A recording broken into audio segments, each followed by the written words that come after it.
All right, guys, welcome to the Florida Treasure Coast Market Update. Stay tuned, and we're going to look at canceled and expired listings. It'll be interesting. You better get fired up. Guys, happy Wednesday. We're here every single Wednesday with a Florida Market Treasure Coast Market Update at 11 o'clock, where we talk about the local market. Hopefully, the goal is to better educate you as buyers and sellers so you can make better decisions when buying and selling.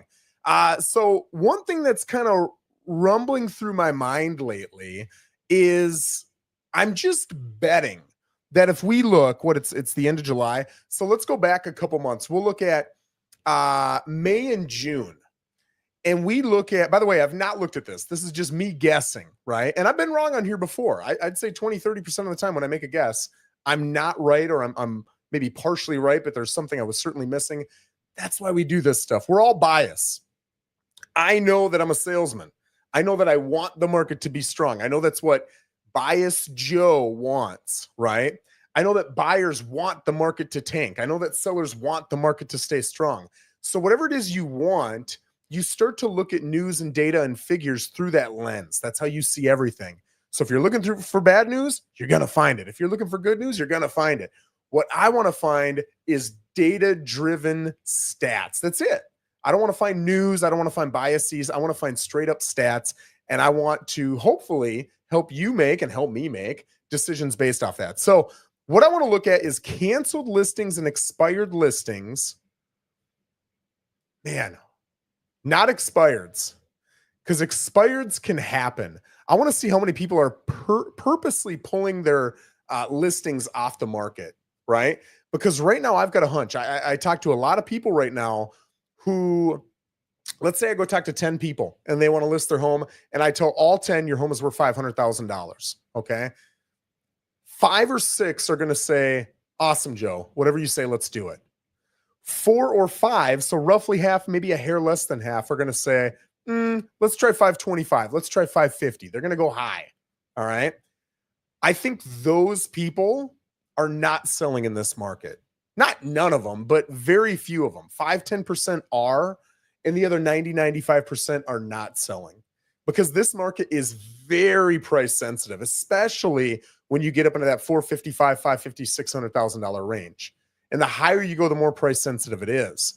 Those are intelligent, educated buyers who a lot of times don't need to buy. They've got other options, right? If you're renting, you may need to buy. If you just got married and you're 23 years old, you may need to buy, or at least you have the perception of needing to buy. So you're not quite as sensitive on numbers because you don't want to lose the house. But somebody at 5, 6, 700,000, I've seen their negotiation strategies. And although I'm generalizing because everybody's different, they are much more willing to lose the house, right? I don't get the number I want, forget it. We'll look again. And maybe we won't look for another 2, 3, 4 months. That's what I'm seeing. But when I've got a $300,000 to $400,000 buyer, not that they're not negotiating at all, but if they can't get what they want, they'll say, fine, let's just do it. We need the house. It's a different negotiation experience. It is. So I'm just betting that those, and maybe we even break it down by price point. That's what I'm going to do. I'm going to break it down by price point. I'm just betting cancellations are higher now than, let's even say, a year ago. I bet, but we'll see. We'll see what happens. So what I'm going to do, I'm going to look at 2025, and we'll look at overall, and then we'll look at, let's say, up to $400,000. Okay. And then we'll look at 400,000 plus. And then I'm going to do the same thing for 2024. Overall, up to 400,000. I'm writing these down as I say them. And 400,000 plus. Okay. And I'm going to show you as I'm doing this. I mean, that's why we do it. I think it's great when you can kind of see what it is that a professional is doing in the background.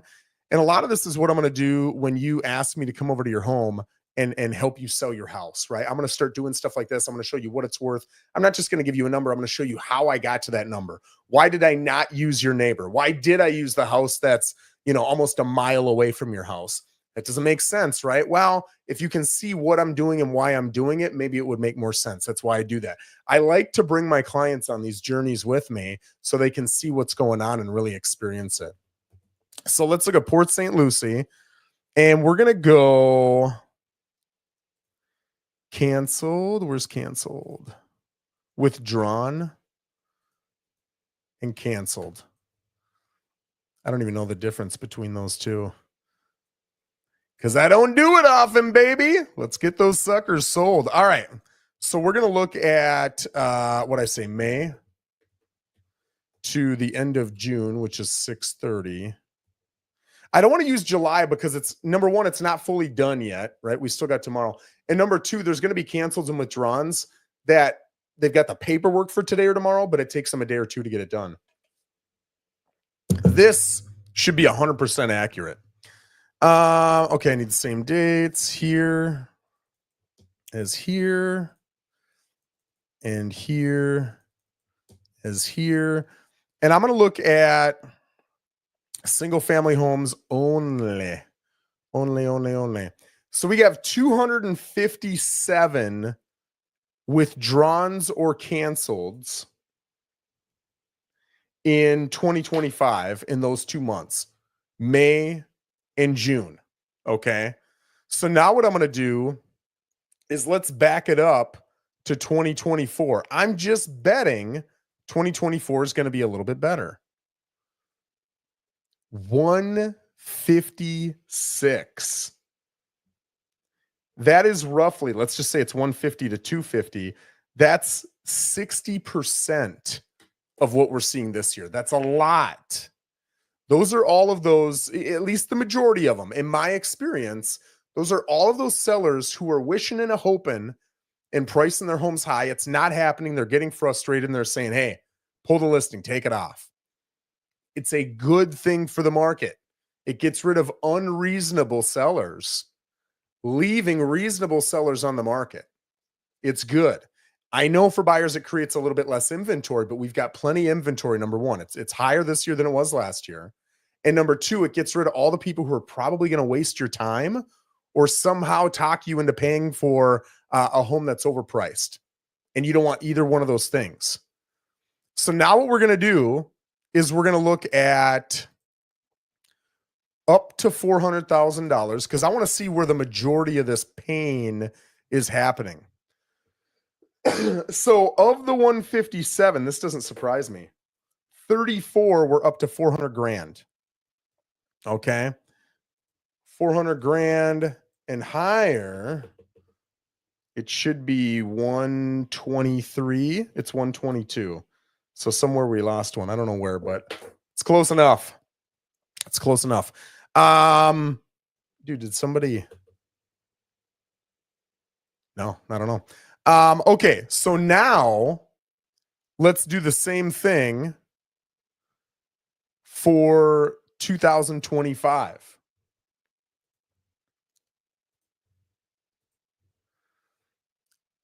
$400,000 plus is 187, and up to 400,000 should be about 70. It's 71. Okay, good enough. So when you look at that, you're looking at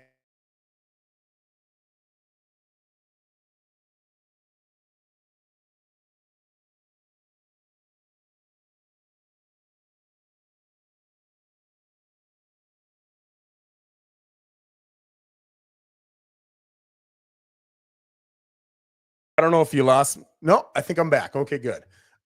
So again, last year we had 157 canceleds or withdrawns in the months of May and June. This year that number has jumped to 257. That's not right.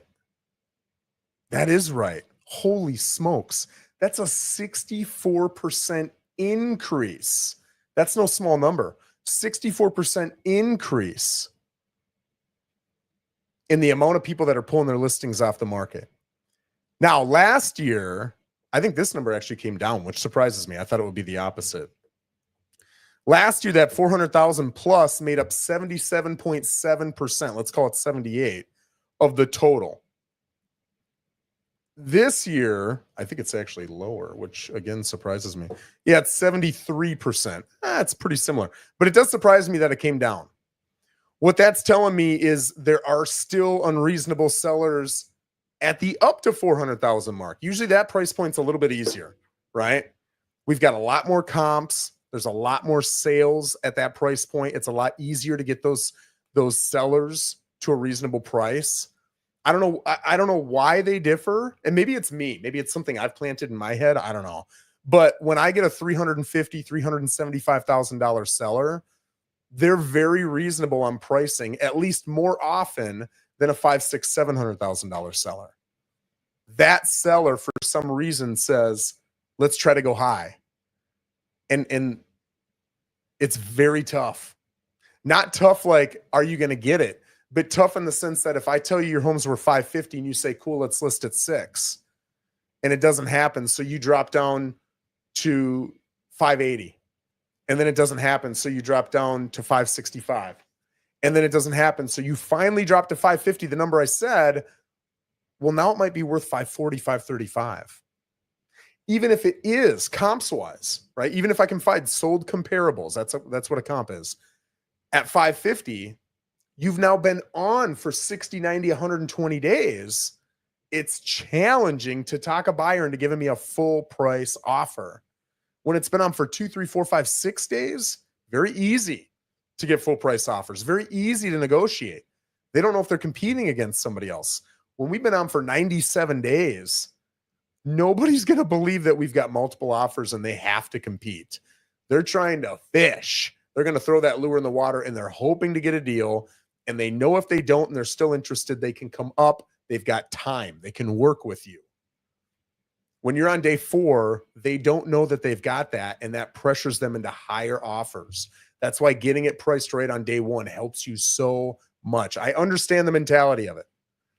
It's just not what data shows actually works.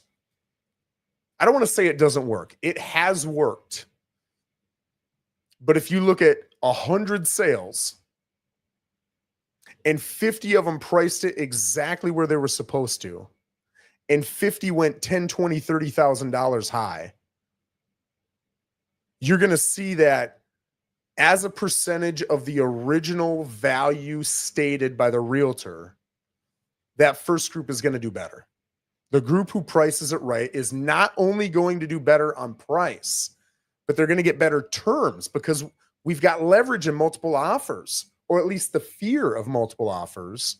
So we get better terms and it closes quicker, which helps most people with their goals. Most people want to close in 30, 45, 60 days. Not everybody, but most people.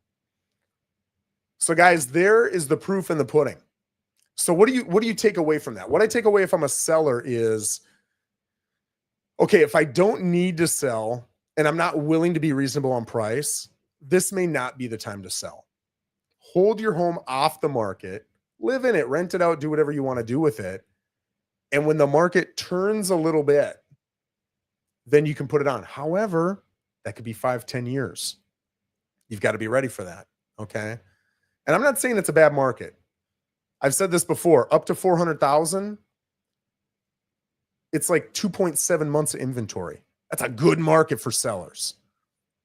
600,000, 700,000, you're looking at over a year's worth of inventory in Port St. Lucie. That is a very weak market for sellers, strong market for buyers. So to say the market's good or bad is not fair to the person asking the question, what does the market look like? You need to ask more questions. Are you in an HOA or not? Do you have a pool or not? What city are you in? What price point are you at? Okay, now I can tell you. But you want to know all those things. So as a seller, if my strategy is to overprice, number one, I disagree with that most times anyway. But this is not the market for that. You're going to get hurt. It's going to hurt you. If you're a buyer, it's good news that we're seeing unreasonable sellers get off the market.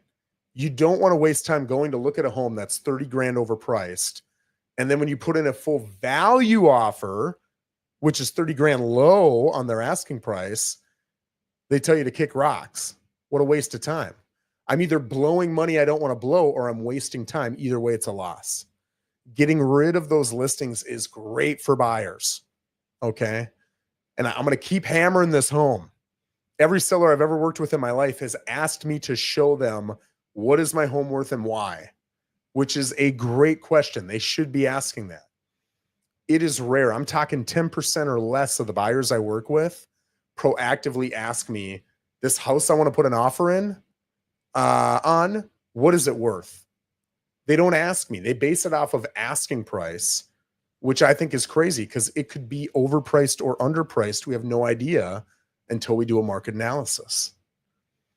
So I try to provide that for every single buyer. And I'm telling you, if you're a buyer, ask your realtor. They'd love to do it. It doesn't take long. It takes me 20, 30 minutes.